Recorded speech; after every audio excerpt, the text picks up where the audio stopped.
எல்லா புகழும் இறைவனுக்கே. வெல்கம் டு ஹோம்பி வேர்ல்ட். வாங்க சாணம் பிடிக்கலாம். இது எல்லாமே பாதி பதம் போன கத்தி தாங்க. என்னடா எல்லா வீடியோலும் காட்டுற மாதிரி ஃபஸ்ட்டு நறுக்கி காட்டிட்டு அதுக்கப்புறம் சாணம் பிடிச்சிட்டு நறுக்கி காட்டலையேன்னு நீங்கள் நினைக்கலாம். இது நீங்களே ட்ரை பண்ணி பாருங்கள். இதுக்கு 100% நமக்கு யூஸ்ஃபுல்லாக இருக்கும். நீங்கள் எவ்வளவு நேரம் சாணம் பிடிக்கிறீங்களோ அதுக்கு தகுந்தாற் போல் அதோடைய பதம் கூடும். கத்தியோட வாகை பார்த்துக்கோங்க. எந்த இடத்துல பதம் இருக்கோ அது தகுந்தாற் போல் நம்ம அதை மாற்றி மாற்றி நம்ம சாணம் பிடிக்கணும். ஒரே மாதிரி சாணம் பிடிக்க முடியாது.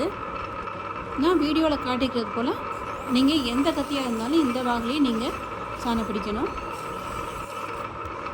இது நம்ம ஓரமாக வச்சு தான் பண்ணுறனால நமக்கு கல் தேஞ்சு மாவு அரைக்காதுன்னு நம்ம யோசிக்க வேண்டாம். ஏன்னா நம்ம ஓரமாக வச்சு தான் பண்ணுறோம். இதனால் கல்லுக்கு எந்த பாதிப்பும் கிடையாது.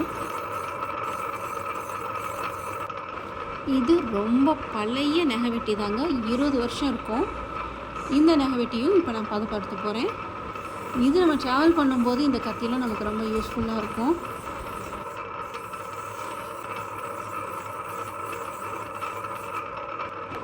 அடுத்து நம்ம சாணம் பிடிக்க போகிறது கத்திரிக்கோல். இதில் எந்த பக்கம் நமக்கு பதமாக இருக்கோ அந்த சைடு வச்சு நம்ம சாணம் பிடிச்சிக்கலாம். இதுக்கு மட்டும் நான் வெட்டி காட்டுறேன் பாருங்கள். இது ஃபஸ்ட்டு எப்படி வெட்டுதுன்னு.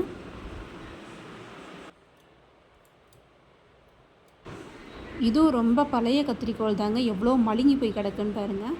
இது நான் ரொம்ப நாளாகவே விட்டுட்டு இந்த மாதிரி வெட்ட மாட்டேங்குதுன்னு வெளியே சாணம் பிடிக்க வர்றவங்களும் இதுக்கு சரியாக சாணம் பிடிச்சி குடிக்கலை.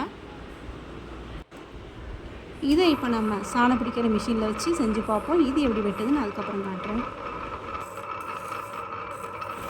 இந்த சீசருக்கு மட்டும் இந்த கத்திரிக்கோளுக்கு மட்டும் எனக்கு கொஞ்சம் நேரம் பிடிச்சிச்சுங்க. ஏன்னா வெட்டி பார்த்துட்டு நான் பதப்படுத்திகிட்டே இருந்தேன். அது நல்லா வெட்டுற வரைக்கும். இப்போ உங்களுக்கு இது எடுத்துகிட்டு வெட்டி காட்டுறேன் பாருங்கள்.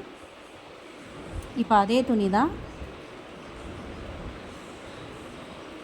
இப்போ நீங்கள் பார்த்தாலே தெரியும். இப்போ அது வெட்ட ஆரம்பிச்சிருக்கு.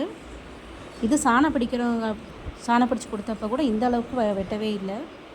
அடுத்து உங்களுக்கு அருகாமனை சாணம் பிடிச்சி காட்டலான்னு ட்ரை பண்ணேன். ஆனால் என்னோடது சின்ன கிரைண்டருங்கிறனால அது உள்ள நுழையலை.